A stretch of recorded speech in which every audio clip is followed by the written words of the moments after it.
अगर कोई ये करेगा, उनको भी मैं एडवांस बता रहा हूँ कि उनके लिए किसी किस्म की भी कोई नरमी तवक्को ना करें। इतना ज़रूर है कि कोई शिकवा ना करें। ज़रूर जलसा करें, आपका आईनी हक है, लेकिन इस तरीके से किसी सूरत भी कोई चीज़ की इजाज़त नहीं देंगे। लेकिन खुदारा इस प्राइस पे ना करें जब आपके मुल्क की बदनामी हो, या अल्लाह ना करे कोई एक छोटा सा भी वाक़या हो जाए जिस टाइम पे मलेशियन PM यहाँ आए उनके मूवमेंट के दौरान या कोई दौरान, उसका हम सारी ज़िंदगी खुमियाजा भुगतेंगे। किसी को इस्लामाबाद पर धावा बोलने की इजाज़त नहीं दी जा सकती। जो भी हत्थे चढ़ेगा इससे कोई नरमी नहीं होगी। वफाकी वज़ीर दाखिला मोहसिन नकवी ने PTI को वार्निंग दे दी। कहा, कोई एहतजाज के लिए इस्लामाबाद आएगा तो हमने तैयारी कर रखी है। Para military forces range army को तलब कर लिया। तहरीक इंसाफ की क़यादत को एहतजाज की कॉल पर नज़रसानी करनी चाहिए। सियासी कारकुन निकलने से पहले 10 दफ़ा सोचें। हम खबरदार कर रहे हैं, फिर कोई शिकवा ना करें।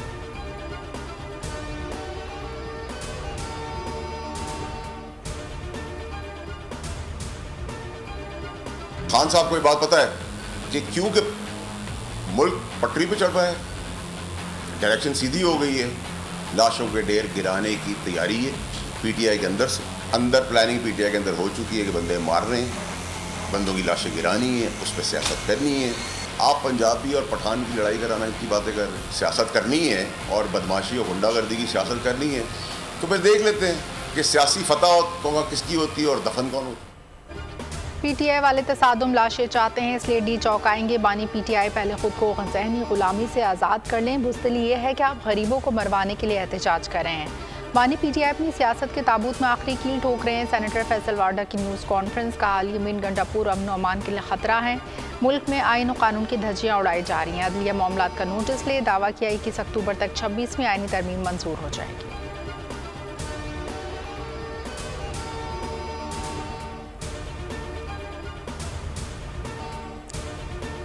लबनान के दाल हुकूमत बैरूत में इसराइली फ़ज़ाइये का बड़ा हमला। इसराइली फ़ौज का दावा है बैरूत हमले का निशाना हिज़्बुल्लाह के सियासी विंग के सरबराह शहीद हसन नसरुल्लाह के कज़न हाशिम सफ़ीउद्दीन थे।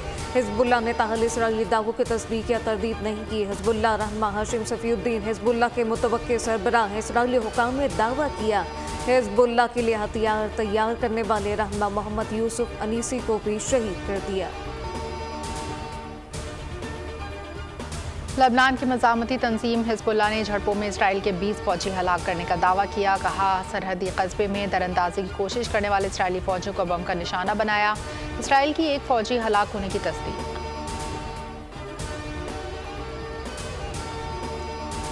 जंगी जुनून में मुब्तला इसराइल की लबनान की शहरी आबादी पर बमबारी। मज़ीद 50 से ज़्यादा शहरी शहीद, दर्जनों जख्मी।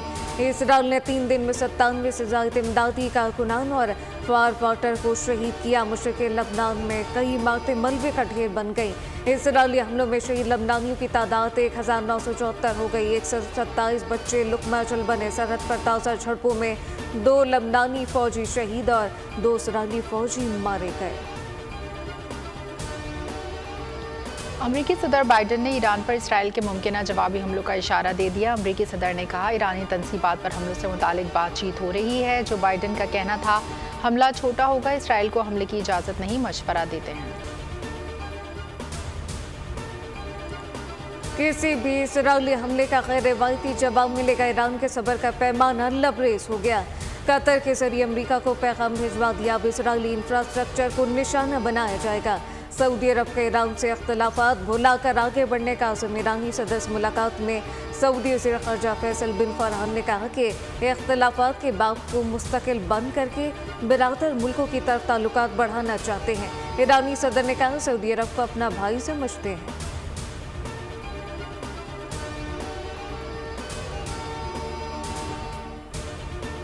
इसराइल का ईरान की तेल तनसीबात पर हमले का खदशा। आलमी मंडी में पेट्रोलियम मसनूआत की कीमतों में 5% तक इजाफा। WTI क्रूड की कीमत $73 फी बैरल से बढ़ गई। ब्रेंट क्रूड के सौदे $77 से ज़ायद की कीमत में हो रहे हैं। अमरीका ने भी कह दिया, इसराइल ने ईरानी तेल तनसीबात पर हमला किया तो हिमायत करेंगे। मुनहरिफ अरकान का वोट शुमार न करने का फैसला कलअदम करार। आर्टिकल 63 का नजरसानी दरख्वास्त से मंजूर। सुप्रीम कोर्ट के 5 रुकनी बेंच ने नजरसानी दरख्वास्त पर मुख्तसर फैसला जारी किया। फैसले में कहा गया कि 63 का फैसला एक जज के मार्जिन से अक्सरियती फैसला है। क्या एक जज की राय पार्लियामान पर भारी है? अरकान असम्बली या सियासी जमातें किसी जज या चीफ जस्टिस के मातहत नहीं, सियासी जमातें अपने सरबराह के मातहत होती हैं। समाअत के दौरान बानी पीटीआई के वकील अली जफर अदालती कार्रवाई से अलहदा हो गए। चीफ जस्टिस ने रिमार्क्स दिए, आप बार बार बानी पीटीआई का नाम क्यों ले रहे हैं?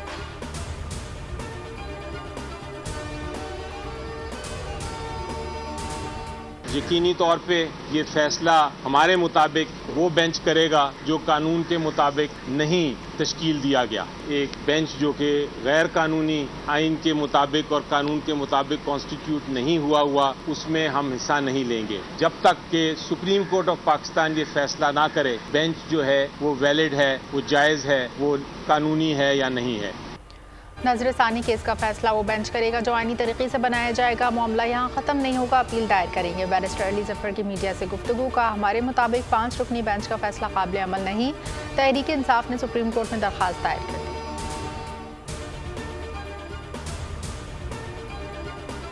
दी। एक हवाले से फैसला अगर आया है, अदालत का फैसला है, हम कबूल करते हैं, लेकिन बात बुनियादी ये है कि इसमें कोई मैच फिक्सिंग नहीं होनी चाहिए और ये कोई सेल परचेज का जरिया नहीं बनना चाहिए इसको। इस आईनी तरमीम का मसला है, मुझे हैरत है इस बात पर कि उन्हें इस बात में उजलत किस चीज़ की, और उसमें कोई इमरजेंसी मुझे नज़र नहीं आ रही। इस्लामी जमहूरिया पाकिस्तान में इस्लामी कानून साजी के लिए कोई जल्दी नहीं। आर्टिकल 63 से मुतालिक अदालत का फैसला कबूल करते हैं, लेकिन फैसला मैच फिक्सिंग और खरीदो फरोख्त का जरिए नहीं बनना चाहिए। सरबराह GUI मौलाना फजलुर रहमान की मीडिया से गुफ्तगू कहा कि अदालती फैसलों से हुकूमतें पहले भी गलत फ़ायदा उठाती रहीं। आईनी तरमीम के मामले पर जल्दबाजी कबूल नहीं। हुकूमत से अपील है वो आईनी तरमीम का बिल मौखर कर दे। अपोजिशन से कहता हूँ कि वो भी एहतजाज ना करे।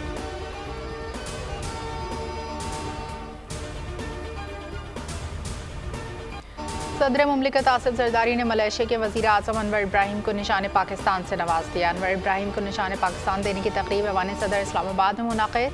तकरीब में वज़ीर आज़म, वफाकी वज़रा समेत आला सिविल फ़ौजी हुक्काम ने शिरकत की। पाकिस्तान मलेशिया के दरमियान मुआहदों पर दस्तखत की तकरीब।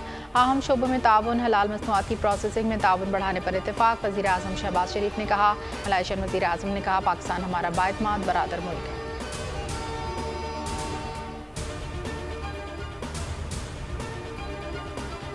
जो ज़हनी मफलूज है वो ये लोग हैं जिनसे ना काम होता है ना किसी को करने देते हैं। वो तो पंजाब पे हमला करने के लिए तैयार बैठी होती है। ये जो पैसा आप खर्च रहे हैं पंजाब पे हमला आवर होने के लिए, ये खैबर पख्तूनख्वा के अवाम की अमानत है। खैबर पख्तूनख्वा में अल्लाह ताला ने आपको दिया हुआ है, आपको वो अवाम की खिदमत के लिए इस्तेमाल करना चाहिए, ना कि दूसरे सूबे पे हमला करने के लिए। क्या जलाओ घेराव की सियासत महंगाई कम कर सकती है? खैबर पख्तूनख्वा में इंफ्रास्ट्रक्चर तबाह है। ऐसा लगता है 18वीं सदी का मुल्क है। यह हमारा आखिरी मौका है कि आगे ना बढ़े तो तरक्की ख्वाब रह जाएगी। वज़ीर आला पंजाब मरीम नवाज का हिम्मत काट के जरा की तकरीब से खिताब कहा कि दहशतगर्दी, जलाओ घेराव, फितने ने कभी किसी कौम को तरक्की नहीं दी। सरकारी वसाइल को किसी सूबे पर हमला करने के लिए इस्तेमाल ना करें।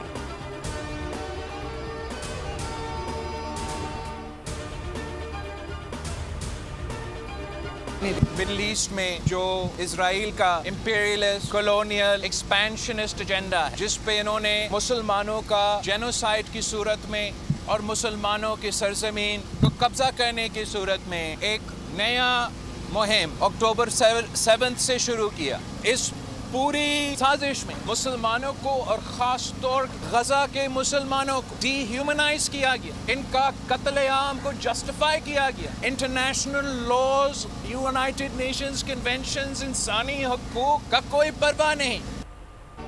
इसराइल फ़लस्तीन पर कब्जा करना चाहता है। जंग फ़लस्तीन लबनान के बाद ईरान की तरफ बढ़ती जा रही है। चेयरमैन पीपल्स पार्टी बिलावल भुट्टो ने जमात इस्लामी के गजा मिलियन मार्च की हिमायत कर दी।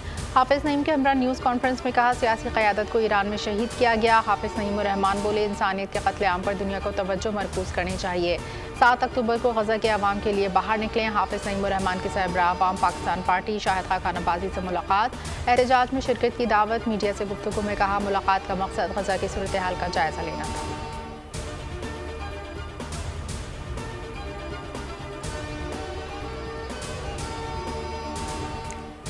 आईनी तरमीम से मुताल्लिक स्टेक होल्डर की तजवीज़ आ गई। वज़ीर कानून आज़म नज़ीर तारर कहते हैं कि 1-2 रोज़ में इत्तेहादियों का एतमाद मिलेंगे। बार कौंसिल समेत मुख्तलिफ स्टेक होल्डर से सिफारिशात शेयर की थी।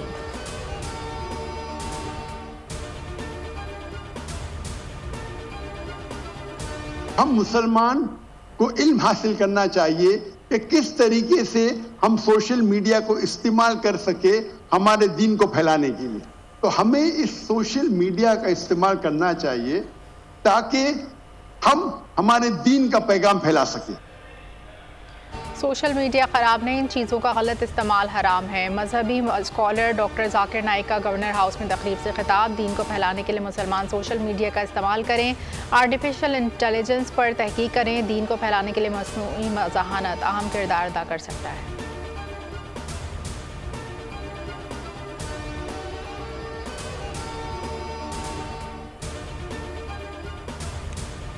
गवर्नर हाउस कराची में मारूफ स्कॉलर डॉक्टर जाकिर नाइक के एजाज़ में तकरीब। गवर्नर सिंह ने खुशामदीद कहा, बोले सिंध सूफिया कराम की धरती है।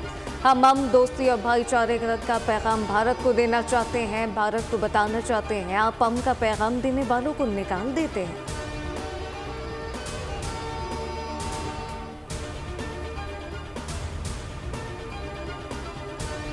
कराची के बिजली सार्फिन पर इजाफी बोझ डालने की तैयारियां। बिजली 51 पैसे फी यूनिट महंगे होने का इम्कान। नेपरा की इलेक्ट्रिक की दरखास्त पर समाअत। इजाफा अगस्त के माहाना फ्यूल चार्जेस एडजस्टमेंट कीमत में मांगा गया।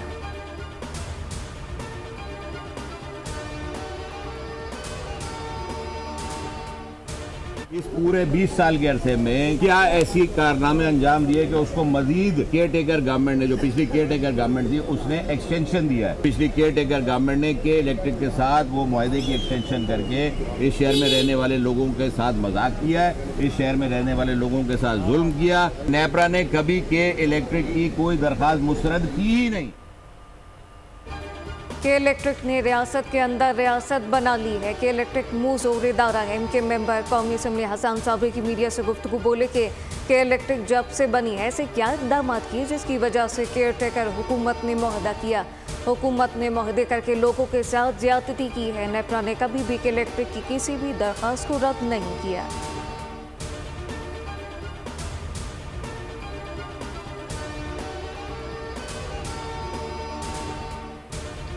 सेनेटर तलाल चौधरी की ज़ेरे सदारत सेनेट की निजकारी कमेटी का इजलास। पूछा गया, निजकारी कमीशन ने के इलेक्ट्रिक से कुछ सीखा? के इलेक्ट्रिक की निजकारी कामयाब रही या नाकाम? पावर डिवीजन हुकाम ने कहा कि के पास डिस्ट्रीब्यूशन, जनरेशन, ट्रांसमिशन लाइसेंस है।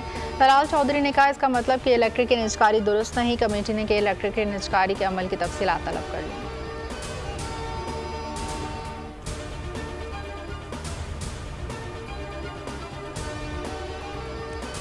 कराची की सड़कें और इंफ्रास्ट्रक्चर टूट फूट का शिकार। शहरियों का रात में सफ़र करना नामुमकिन हो गया। रहनुमा के मुस्तफ़ा कमाल का नॉर्दर्न बाईपास को डबल ट्रैक करने का मुतालबा। कहा, हैवी ट्रैफिक का अंदर है। अंदरून शहर की सड़कों से गुजरना ज़हनी अज़ियत बन चुका। चेयरमैन स्टैंडिंग कमेटी बरा कम्युनिकेशन की मुस्तफ़ा कमाल के मौक़िफ़ की तायीद मुतालबा। मीटिंग के एजेंडे में शामिल करने और मुतल्लिका इदारों से मुलाकात का फैसला।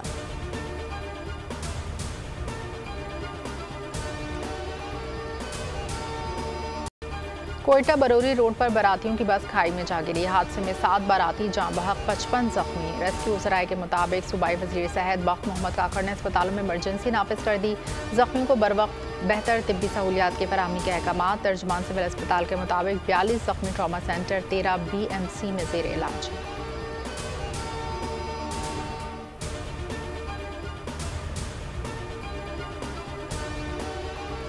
कराची में क्रिमिनल बेलगाम महफिज तहफ़्फ़ुज़ देने में नाकाम। रवां साल डकैती मुज़ाहमत पर फायरिंग से जाम बहक अफराद की तादाद 100 हो गई।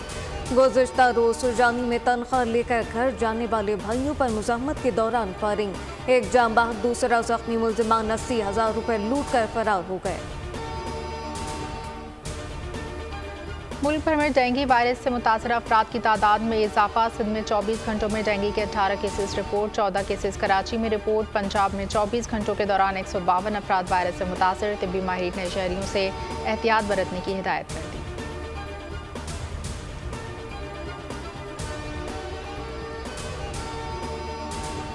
विमेन T20 वर्ल्ड कप में पाकिस्तान का फातिहाना आगाज। श्रीलंका को 31 रन से हरा दिया। पाकिस्तान ने पहले खेलते हुए 117 रन का हदफ दिया। कप्तान फातिमा सना 30 रन के साथ टॉप स्कोरर रही।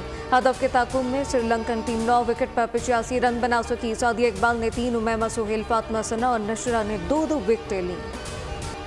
सुल्तान स्टेडियम में पाकिस्तान क्रिकेट टीम की मुसलसल दूसरे दिन प्रैक्टिस। खिलाड़ियों ने फिजिकल फिटनेस पर ज़्यादा काम किया। ट्रेनिंग के दौरान बैटिंग बॉलिंग मशक भी की। इंग्लैंड की क्रिकेट टीम अपना पहला ट्रेनिंग सेशन आज करेगी। मारूफ गुलकार मसूद राना को बिछड़े 29 बरस बीते। फिल्म मगरी के बाकमाल प्लेबैक सिंगर ने 700 से ज़ायद गीत गाए। 3 दहाइयों से ज़ायद अरसे तक शौकीन ने मौसीकी के दिलों पर राज किया। इनके लाजवाल गानों की मकबूलियत आज भी बरकरार।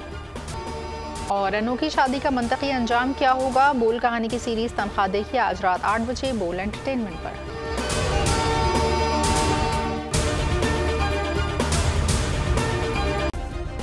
सब्सक्राइब करें और बेल दबाएं ताकि कोई खबर रह न जाए।